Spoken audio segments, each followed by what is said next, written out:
Les plages du Sénégal, qui s'étendent à perte de vue et qui font le bonheur des touristes. Mais en regardant d'un peu plus près, le paradis peut virer au cauchemar. Partout, la mer avance plusieurs mètres par an depuis 30 ans. Et le résultat, le voici, Doudou Sarr est aujourd'hui un réfugié climatique. Ça, c'est la mosquée, elle était en plein milieu du village. Notre village s'étendait jusqu'à là-bas. La mer était beaucoup plus loin, au moins 300 mètres.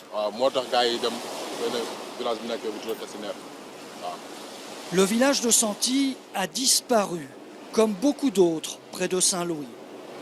Saint-Louis, la deuxième ville du Sénégal, ancienne capitale coloniale, aujourd'hui inscrite au patrimoine mondial de l'UNESCO. Celle que l'on appelle la Venise de l'Afrique est sérieusement menacée par la montée des eaux. À marée haute, l'eau va jusqu'à toucher le mur. Mais d'après les archives qu'on a consultées, il se situait à 300 mètres de l'eau, à 300 mètres de la mer. C'était en 1930. Ce mur délimitait la ville qui se trouvait donc loin du bord de mer. Mais Saint-Louis n'est pas seulement l'ancienne capitale de l'AOF, l'Afrique occidentale française, qui couvrait plusieurs pays. Saint-Louis a eu aussi son heure de gloire grâce à une épopée que rappelle aujourd'hui encore l'hôtel de la Poste.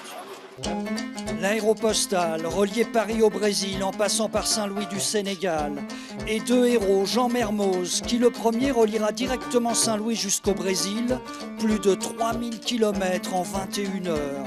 L'autre héros, c'est l'auteur du Petit Prince, Antoine de Saint-Exupéry. Artisanaux de Dakar, nous abordions quelques heures plus tard les territoires des tribus insoumises, où, sur 2500 km, la panne risquait d'être mortelle et le fut parfois pour nos camarades. Aujourd'hui, l'activité économique principale de Saint-Louis, c'est la pêche. Pas moins de 4000 équipages.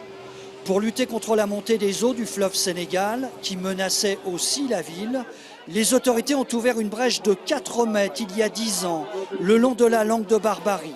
Le trop-plein du fleuve devait se déverser dans la mer. Erreur, la mer s'est engouffrée dans la brèche. De 4 mètres, elle fait aujourd'hui 5 km.